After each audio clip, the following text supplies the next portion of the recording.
Assalamualaikum warahmatullahi wabarakatuh. Annyeong sobat LDM rahimakumullah. Kembali lagi di LDM bercakap. Oke, gimana nih sobat LDM kabarnya? Semoga baik-baik aja ya. Tapi aku pengen teman-teman sobat LDM itu untuk kirimin stiker terbaiknya di kolom komentar. Kita penuhi kolom komentar itu sampai 1000. Oke teman-teman, kemarin-kemarin kan di LDM bercakap ini hostnya berdua ya. Sekarangnya host sendiri aja gitu kan.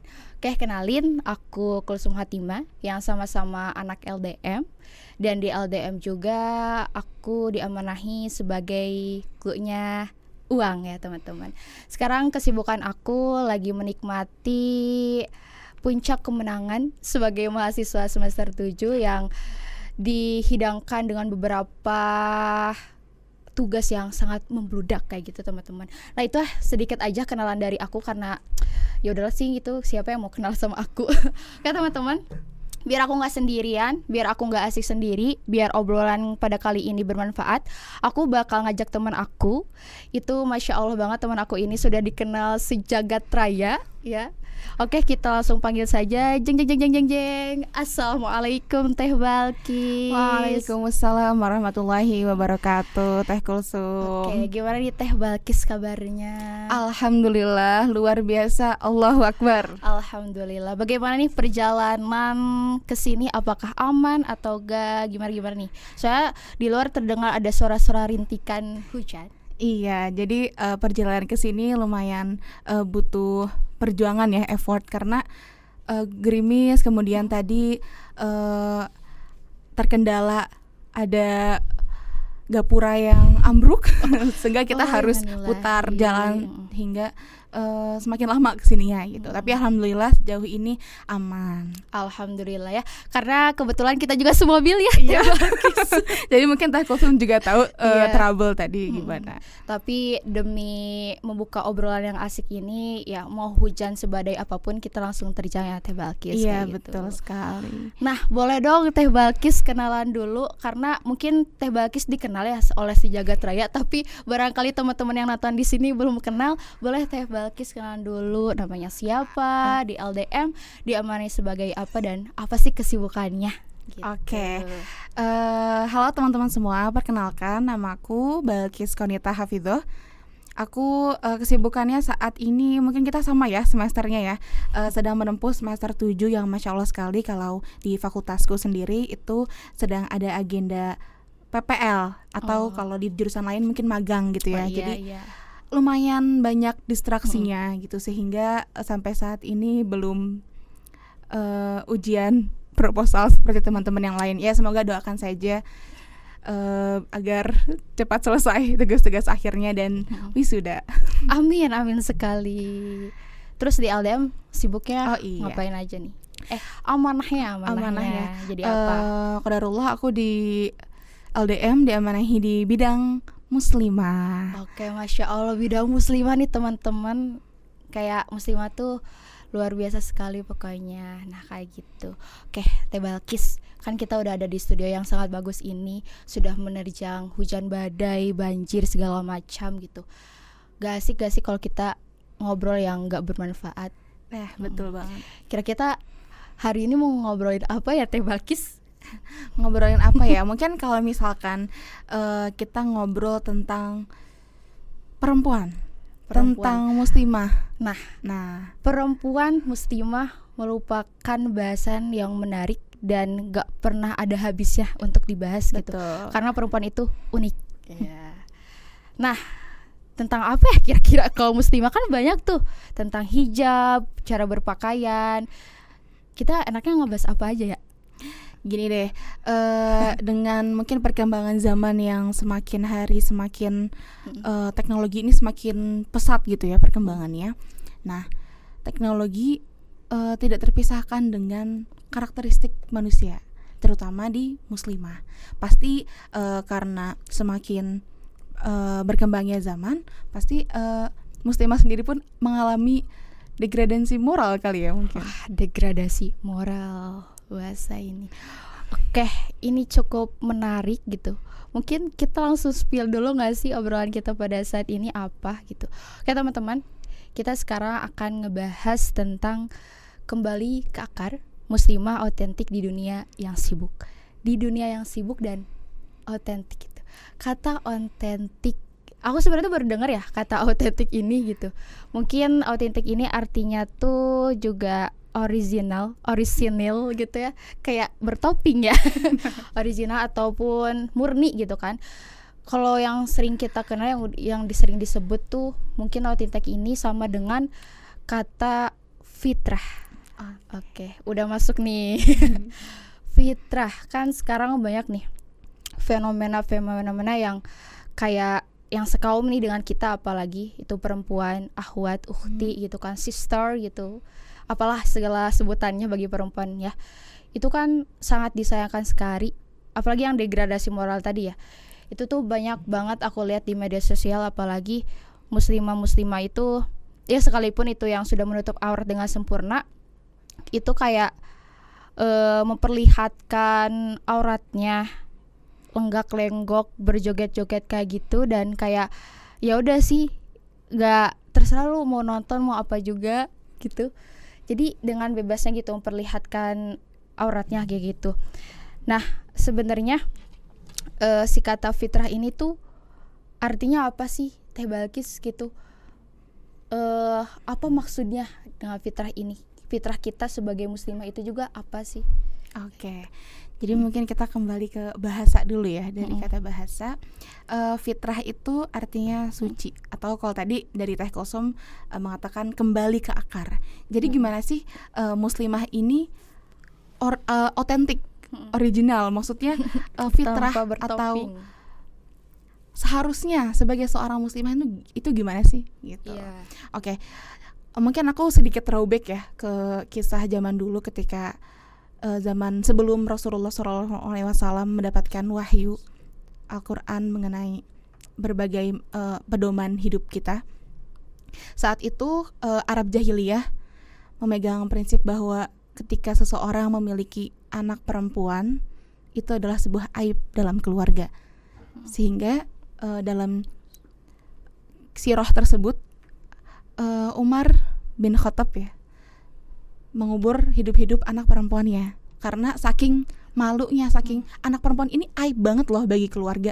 Padahal kan mungkin zaman sekarang sudah berubah ya. Nah makanya Islam ini datang sebagai solusi untuk seluruh permasalahan umat di dunia. Sehingga Islam ini datang memberikan kabar baik kepada para perempuan, kepada para muslimah, bahwa dalam Islam muslimah ini begitu mulia. Dalam Al-Quran ada nggak surat Ar-Rijal? Nggak ada ya. Adanya surat apa? Adanya surat An-Nisa, tentang Ar-Rijal, perempuan-perempuan. Dalam hal tersebut saja Allah ini memberikan sebuah privilege untuk perempuan ini, bahwa dalam Islam ini perempuan sangat mulia dan beda sekali dengan pemikiran-pemikiran Arab jahiliyah. Bahkan tidak hanya dalam bangsa Arab saja yang memandang perempuan ini sebagai aib, tetapi di zaman Eropa kuno pun perempuan ini dipandang rendah, dipandang hina, seperti itu. Nah makanya ketika itu Rasulullah membawakan risalah-risalahnya yang banyak ya dalam surat An-Nisa, bahwa ya perempuan ini adalah sebagai penyeimbang dalam kehidupan ini. Ya misalkan gini deh, kalau misalkan tidak ada perempuan, bagaimana ada generasi gitu ya, bagaimana ada generasi yang hadir untuk meramaikan dunia ini gitu. Jadi itu sih, Islam itu sebagai solusi untuk muslimah. Fitrahnya muslimah itu kan ya itu ya tadi ya, sebagai makhluk yang Allah itu tidak pernah membedakan. Seperti itu. Menarik ya apa yang disampaikan Teh Balkis tadi.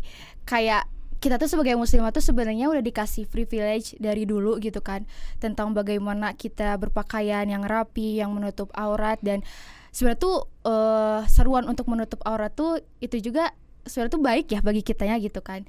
Kayak umpamanya kalau di film tuh yang perannya Mbak Oki ya, kayak kalau kamu kan ditunjukin tuh permen, kalau kamu mau milih ada yang dibuka ada yang ditutup, kamu mau milih yang mana gitu kan. Terus tuh kan yang kalau yang udah dibuka kan digerumuti oleh semut ya. Terus yang satu lagi masih tertutup gitu kan. Terus yang lawan bicaranya memilih yang tertutup itu karena emang lebih higienis gitu. Dan sama juga mungkin dengan perempuan gitu.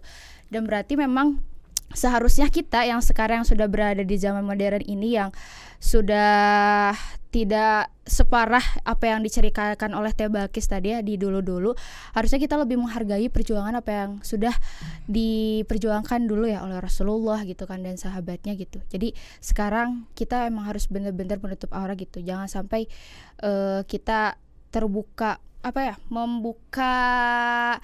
menontonkan gerak-gerik bukan gerak-gerik ya, lenggak-lenggok tubuh kita dengan secara gratis itu. Nah, kira-kira gitu kan, bagaimana sih Teh cara menjaganya gitu kan, biar kita tuh ingat gitu kan bahwa kita tuh bukan barang yang murah gitu kan. Bahasanya gitu ya teman-teman. Kalau kita ini sebagai seorang muslimah diciptakan oleh Allah dengan sebaik-baik bentuk. Walaupun ada beberapa mungkinnya kekurangan dalam diri kita, tapi inilah ciptaan yang Allah ciptakan, sebaik-baik ciptaan yang sudah Allah ciptakan gitu. Gimana sih kita menjaganya? Nah, kalau menurutku ya, kita tuh salah satu cara untuk berterima kasih kepada Allah adalah dengan menjaga tubuh ini. Kenapa sih perempuan ini harus memakai jilbab, menjulurkan jilbabnya sampai menutup dada, memakai pakaian yang longgar? Karena apa? Ya karena itu adalah salah satu bentuk penjagaan, salah satu bentuk berterima kasihnya kita kepada Allah. Dan Allah pun ketika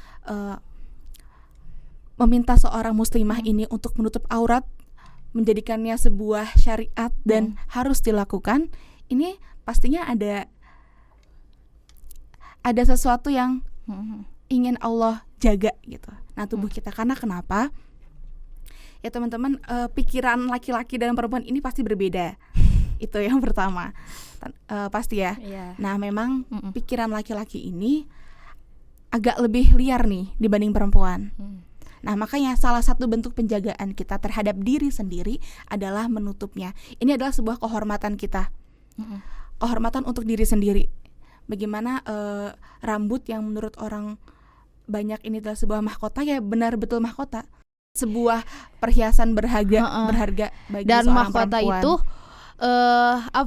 didapatkannya tuh bukan oleh sembarang orang saja, hanya orang-orang tertentu yang bisa mendapatkan mahkota itu. Ya betul. Kan raja gitu kan. Iya, Siapapun betul. yang mau jadi raja harus ikuti persyaratan-persyaratan tertentu. Begitupun dengan mahkota yang kita miliki itu. Mungkin ya gitu ya Teh Balkis. Iya betul.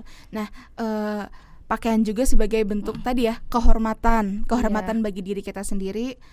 Untuk ya ini kita tuh bukan barang murahan yang bisa dipertontonkan oleh orang banyak. Kita ini adalah mutiara.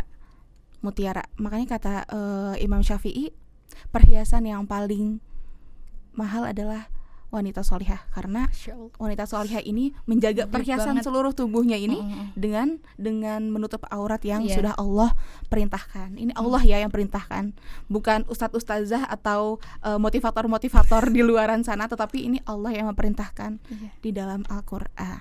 Masya Allah, kayak deep banget ya, mutiara gitu. Kayak lagu sebenarnya tuh.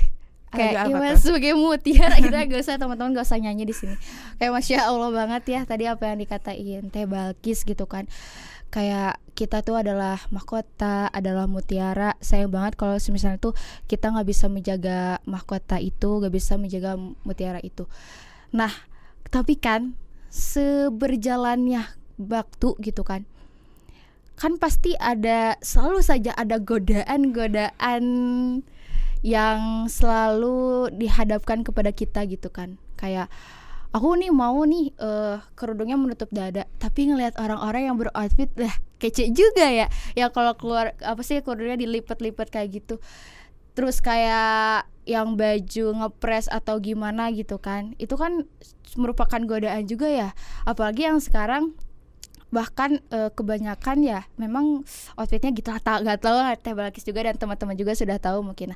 Itu tuh gimana sih kita tetap bisa menjaga di di sela-sela di pokoknya di tantangan-tantangan itu gitu. Kayak susah banget memang, tapi pasti ada lah gitu penjagaannya. Oke, jadi gimana sih cara istiqomah mungkin ya? Iya, cara dalam- istiqomah ya pun. Aku kok ngomongnya dunia banget ya. cara istiqomah dalam dunia yang seperti ini, dunia yang sibuk gitu. Iya, dunia yang sibuk dengan Oke. itunya. Kita yang pertama, kita harus selalu menjaga niat. Ya, seperti dari hadis arba'in, Kembali lagi. innamal a'malu binniyat, bahwa memang segala sesuatu yang kita lakukan ini yang pertama kali harus kita perhatikan adalah niat. Dan, Kita niat dalam Mm-mm. berpakaian ini untuk apa sih? Apakah hanya untuk membungkus diri saja? Mm-mm. Hanya untuk membungkus? Kan kalau bungkusan itu kan ketat ya. Ngepres gitu. Iya, ngobres. Atau kita ini mau menjaga aurat-aurat, menjaga perhiasan yang ada dalam diri kita. Mm-mm. Nah, itu yang pertama adalah niat. Mm-mm. Kemudian yang kedua adalah kita memegang prinsip kita. Dalam berpakaian ini setiap orang memiliki prinsip. Apa yang mau ia berikan kepada orang lain. Ada orang yang memakai baju ini ya hanya untuk memakai baju saja.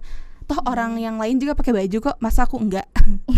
Atau Iya. ada orang yang berpakaian ini dengan niat tertentu. Selain Oh, iya, untuk betul. menjaga perhiasannya, pakaian adalah sebagai jalannya untuk berdakwah.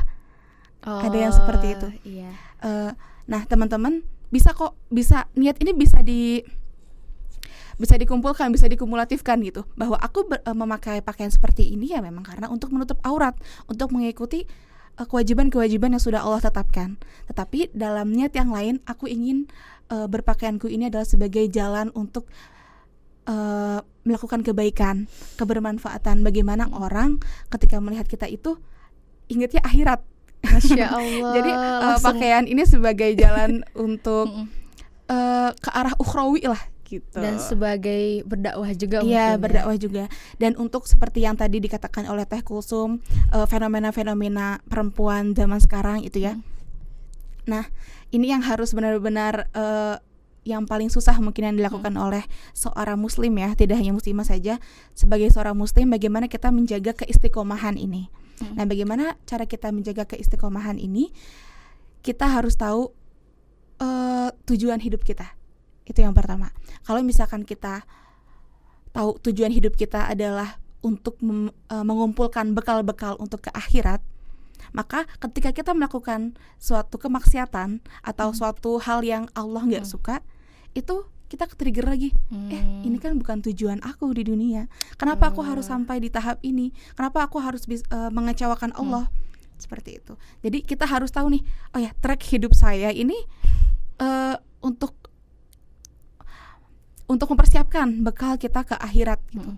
Kayaknya kalau misalkan saya mau menggunakan pakaian-pakaian yang seperti itu bukannya mengumpulkan bekal, malah mengurangi bekal saya. Nah, gitu. asalnya bekalnya susi jadi mie gitu Iya, kan ya.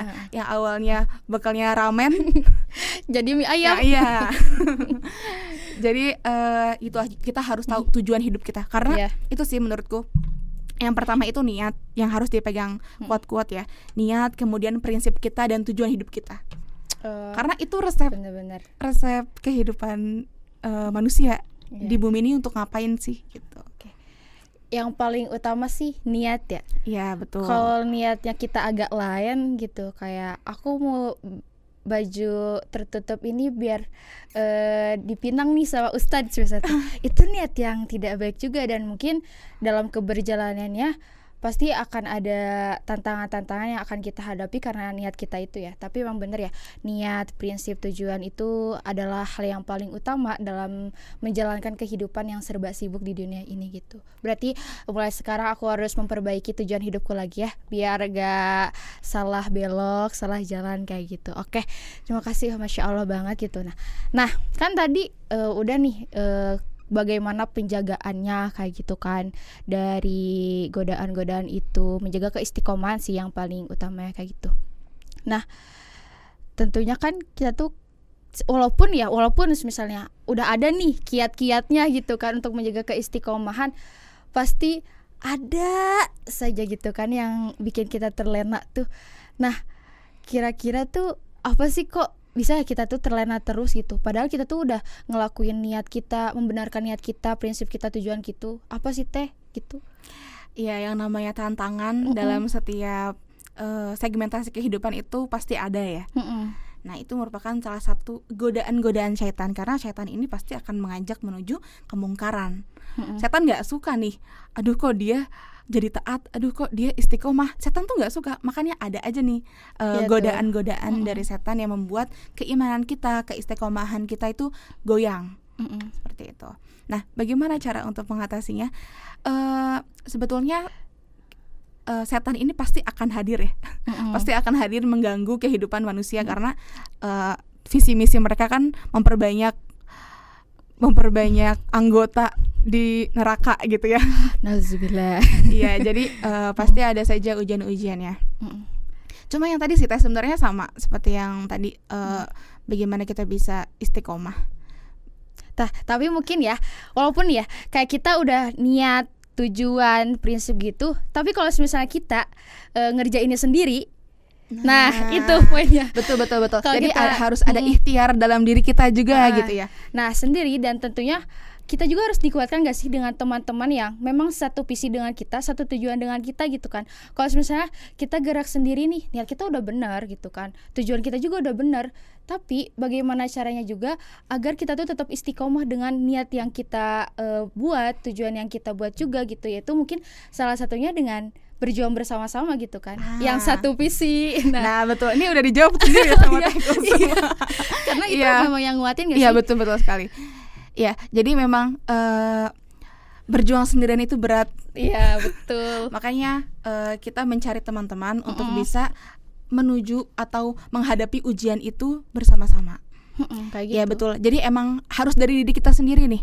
Ketika teman-teman mungkin yang dulunya SMA-nya dari pondok pesantren, yang sudah ada aturan, ada ikhwan, ada akhwat, sudah dipisah. Tapi ketika masuk ke dunia kampus, dunia yang heterogen, pasti teman-teman juga akan kaget gitu ya. Iya. Aduh, ini di kelas yang tadinya hanya perempuan aja, sekarang kalau di kampus jadi campur nih, ada laki-laki, ada perempuan. Nah, gimana sih kita tuh biar bisa tetap istiqomah gitu ya, tetap istiqomah, tetap berada di jalur yang benar. Iya. Nah, ini salah satunya adalah teman-teman mencari lingkungan yang baik, lingkungan yang bisa menjaga keistiqomahan teman-teman semua. Nah, mungkin salah satunya kalau di kampus ini teman-teman bisa mengikuti organisasi-organisasi keislaman seperti LDK. Iya, LDM. Kok LDK? Ya, LDM. Kalau di UIN ya kita ada LDM, Lembaga Dakwah Mahasiswa. Iya, benar. Jadi promo LDM nih, enggak apa ya. Enggak apa, nanti ada IECBET 100. Iya. Nah, salah satunya ya itu ya LDM. Kalau misalkan kita lihat gitu ya, anak-anak dari organisasi keislaman tersebut tuh bukan orang yang sempurna kok, bukan orang yang sudah baik, bukan orang yang memegang pintu surga mungkin bahasanya ya, bahasa kasarnya. Tapi orang-orang yang berada dalam lingkungan tersebut adalah orang-orang yang sama-sama berjuang untuk berada dalam keistiqomahan, berada dalam jalan juang Islam nih, masih dalam lingkup Islam yang rahmatan lil alamin gitu. Herzen, rahmatan lil alamin. Nah, seperti itu. Jadi teman-teman yang tadi ya, yang kata Teh Kusum betul, bahwa gimana sih caranya biar tetap istiqomah walaupun tadi ya udah ada niat, sudah ada prinsip, sudah ada tujuan kehidupan. Nah, salah satu ikhtiar yang lain adalah teman-teman berusaha untuk mencari lingkungan yang baik, karena lingkungan ini betul-betul sangat berpengaruh terhadap ya teman-teman, terhadap keistiqomahan teman-teman. Karena misalnya kita kalau nggak ada lingkungan yang kayak gitu ya, jadi si godaan-godaan itu tuh pasti bakal ini ya, kayak terus digoda kita tuh, kayak disitulah aku mulai terbawa arus itu. Nah, disitulah kalau misalnya kita nggak ada lingkungan ya, kita bakal mudah kegoyahkan kayak gitu ya. Dan itu mungkin salah satunya biar kita bangkit lagi dari keterlenaan dunia yang sibuk itu, yaitu mencari lingkungan hidup. Salah guys, lingkungan yang solih gitu kan. Yang solih, yang muslih. Iya, kayak gitu. Yang tidak hanya solih untuk diri sendiri, tapi kan untuk lingkungan. Kalau misalnya kita nggak ada lingkungan hidup terus ya, kalau nggak ada lingkungan yang solih itu, walaupun kita udah ada niat, udah ada tujuan, nah misalnya kita ngelakuin hal yang emang gak semestinya gitu kan, Nah, di situ kan tujuannya ada teman kita yang solih itu kan, dimana kita tuh mengingatkan lagi gitu kan, kayak ayo kita ke jalan yang lurus. Nah, itu apa sih tujuannya ada lingkungan Lingkungan yang yang baik. solih ya, kan lingkungan hidup terus ya. Oke, setelah kita sudah mengetahui nih bagaimana caranya untuk menjaga keistiqomahan kayak gitu, pastilah selalu ada role model, panutan gitu kan. Kira-kira siapa sih panutan atau role model yang Teh Balki selalu dijadikan sebagai tujuannya gitu lah. Kayak Oke, kalau ditanya tentang role model, tentang teladan perempuan ya, iya, siapa sih teladan yang maksudnya. bisa kita ambil ibrohnya? Mm-mm. Kalau aku pribadi melihat sosok-sosok perempuan ini, jadi aku bukan terpaku dengan satu orang saja, tapi Iya. ada beberapa orang yang beberapa sosok yang mereka tuh khas gitu. Iya. Pelajaran-pelajaran yang bisa aku ambil itu berbeda-beda dari sosok-sosok ini. Mm-mm. Mungkin yang pertama adalah Sayyidah Khadijah, Oh, ya, Masya Allah, iya istri pastinya sih. Rasulullah Shallallahu Alaihi Wasallam. Beliau adalah seorang ummahat yang Masya Allah ketika saat itu Rasulullah baru diangkat menjadi seorang Rasul. Saat itu juga belum banyak pendukung Rasul gitu ya, belum Iya. banyak yang masuk Islam. Mm-mm. Rasulullah ini masih benar-benar struggle dengan pengikut yang masih sedikit, tapi beliau setia menemani, bahkan beliau juga membantu amunisi berupa materi-materi untuk keperluan dakwah Rasulullah. Nah, ini aku salut banget sama beliau karena beliau juga kan termasuk dalam as-sabiqunal awalun, yang awal-awal yang masuk Islam. Nah, itu keren banget sih, kayak benar-benar nurut menggambarkan seorang sahabiah yang sangat nurut terhadap suaminya gitu. Nah, kemudian selain ada tadi Sayyidah Khadijah, ada juga sosok sahabiah yaitu Nusaibah binti Ka'ab, atau biasa disebut dengan Ummu Umaroh. Nah, beliau ini juga keren banget ketika itu perang Uhud ya. Perang Uhud di mana waktu itu kaum muslim ini kelihatannya udah mau menang nih ketika peperangan Uhud, tapi tiba-tiba ada perlawanan lagi, perlawanan yang disebabkan oleh kaum muslimin yang munafik. Nah, di situ kan mulai chaos nih prajurit-prajurit Islam. Sedangkan Nusaibah binti Ka'ab atau Ummu Umaroh ini mengikuti perang Uhud ini sebagai tim medis yang berada dalam tenda-tenda medis. Nah, suaminya, anaknya juga ikut dalam peperangan tersebut. Pada ketika itu udah mulai chaos, terus dalam tenda medis ini ada yang berteriak, "Nih Rasulullah, Muhammad terbunuh." Panik banget. Iya, Ummu Umaroh tuh panik banget. Sampai hingga Ummu Umaroh mengambil pedang dan tameng yang ada di tenda tersebut. Jadi kan ada prajurit yang sedang terluka. Nah, tameng sama pedangnya itu diambil oleh Ummu Umaroh, mengejar di mana Rasulullah. Saat itu Ummu Umaroh melihat Rasulullah ini keningnya ini robek. Iya. Keningnya robek, giginya ada yang tanggal, ada yang copot gitu dua. Sehingga panik kan.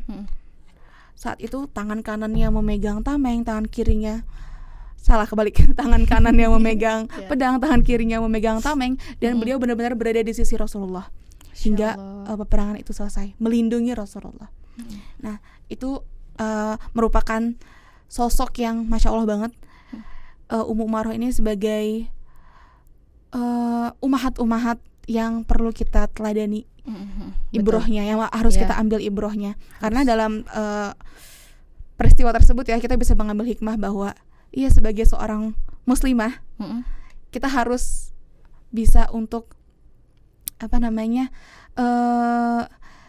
inisiatif dalam berbuat kebaikan. Kalau misalkan ada sesuatu yang memang kita tuh kayak perlu deh untuk membantunya, ya ayo ambil peran itu gitu. Hingga benar-benar Ummu Umaroh ini menjaga Rasulullah. Ini kan berarti benar-benar ini Rasulullah kekasih Allah gitu, benar-benar dijaga seperti itu. Masya Allah sekali ya cerita yang tadi, sangat menggugah semangat diriku untuk menjaga keistiqomahan dan untuk inisiatif lagi kalau ada yang menyeleweng itu. Terakhir karena udah diingetin nih tadi sama tim katanya udah maksimal banget waktunya. Ada nggak sih kegiatan-kegiatan gitu kan yang simple sebenarnya yang bisa menjaga keistiqomahan kita dalam menutup aurat, misalnya kayak gitu, sebagai menjaga fitrah kita lah sebagai muslimah. Kan tadi mah niat, tujuan, prinsip gitu mah terlalu luas ya. Ini mah ada gak sih kiat-kiat yang simple gitu? Ada gak sih Teh Balkis? Pasti ada lah. Oke. Ini mungkin bukan poin per poin ya, cuma langsung aja langsung aja. Kasihan nih tim udah selalu ngingetin. Oke. Jadi menurutku ya, Allah ini menciptakan setiap makhluknya ini berbeda-beda, beragam macam karakteristik. Teman-teman muslimah di luar sana juga mungkin sering nggak sih dapat omongan-omongan misalkan, kok jilbabnya besar tapi kelakuannya kayak gitu, kok jilbabnya besar tapi dia nggak anggun gitu ya. Nah, kok kayak aku ya. Sebenarnya ya teman-teman, Allah ini menciptakan beragam karakteristik manusia ini adalah untuk apa? Untuk menjadi balance di kehidupan ini. Coba bayangin deh kalau misalkan di kehidupan ini diisinya sama orang-orang pemalu, orang-orang yang malu untuk mengungkapkan argumentasinya, misalkan seperti itu. Kan jadi sepi ya. Kayak monoton banget nih hidup ini gitu. Tapi ya itu, Allah ini memberikan keberagaman karakteristik manusia. Makanya ada muslimah yang anggun, yang kok merasa terpanggil pemalu, yang tidak mau show up. Tapi di sisi lain ada manusia kan jadinya, ada muslimah yang rame, orangnya ceria, yang bisa mengungkapkan perasaannya, emosionalnya, seperti itu. Nah, itu bentuk keberagaman dari Allah. Makanya dalam surat Al-Baqarah, sibghatallah wa man ahsanu minallahi sibghah wa nahnu lahu 'abidun. Jadi Allah ini celupan-celupan warna, bahwa Allah ini adalah yang paling bisa menciptakan celupan warna. Maksudnya celupan warna di sini adalah kita tuh bisa beragam. Kita boleh berbeda-beda karakteristik. Tapi yang kita ingat adalah kita harus bisa menjalankan syariat-syariat yang sudah Allah tetapkan. Seperti itu. Berarti simpelnya kita menjaga apa yang sudah Allah perintahkan dan jangan sampai ke distract dengan yang lain, kayak lu mah di kerudung tapi sikapnya masih kayak gini, tapi sebenarnya harus berjalan gitu kan, dengan betul. Seimbang kayak gitu. Nah, itu ya mungkin teman-teman, sayang sekali padahal ini obrolan yang sangat seru. Berarti poin-poin yang bisa aku dapatkan di obrolan hangat kita pada Hujan Gerimis Rindu ini yaitu kita itu harus membenarkan niat pertama gitu. Terus juga harus memiliki prinsip, juga tujuan hidup. Karena kalau kita nggak punya prinsip, nggak punya tujuan hidup, kita hidupnya malah ngawur kemana-kemana terus. Juga yang paling penting adalah kita mencari lingkungan yang baik, yang bisa mengingatkan kita untuk tetap berada terus di jalan yang Allah ridhoi. Kayak gitu. Masya Allah sekali ya Kulsum ini. Oke, Masya Allah, tabarakallah. Closing statementnya lah Teh Balkis gitu untuk menutup obrolan kita yang sangat seru ini, tapi harus di-cut. Okay. Closing statementnya yang pertama tadi ya sebenarnya sama sih. Jadi diri sendiri. Allah ini tidak menciptakan karakteristik manusia ini satu. Allah menciptakan berbagai macam karakteristik manusia. Walaupun kita berbeda karakter, kita berbeda mungkin dari segi pakaiannya atau yang lain-lain, tapi selalu ingat bahwa ketetapan Allah dan syariat Allah itu sama. Jadi bagaimanapun kita dalam bersikap di dunia ini, yang paling penting adalah tegakkan syariat Allah dan jangan sampai buat Allah marah. Oke, Masya Allah sekali. Itu bisa ditulis ya di quotes of the day Teh Balkis. Terima kasih. Nah, teman-teman, kita sudah ada di ujung obrolan dan closing statementnya sudah saja disampaikan oleh Teh Balkis, tidak usah dengan saya gitu kan. Nah, oke, teman-teman, marilah kita tutup dengan pantun kali ya Teh Balkis. Boleh Teh Balkis saja? Enggak. Oke. membeli mangga ke Buah Batu. Cakep. Assalamualaikum warahmatullahi wabarakatuh. Waalaikumsalam warahmatullahi Terima kasih wabarakatuh. teman-teman yang sudah menonton. Semoga teman-teman dapat hikmahnya. Kalau tidak, ambil hikmahnya. Pasti ada ada gitu hikmahnya. kan. Oke, terima kasih teman-teman. See you.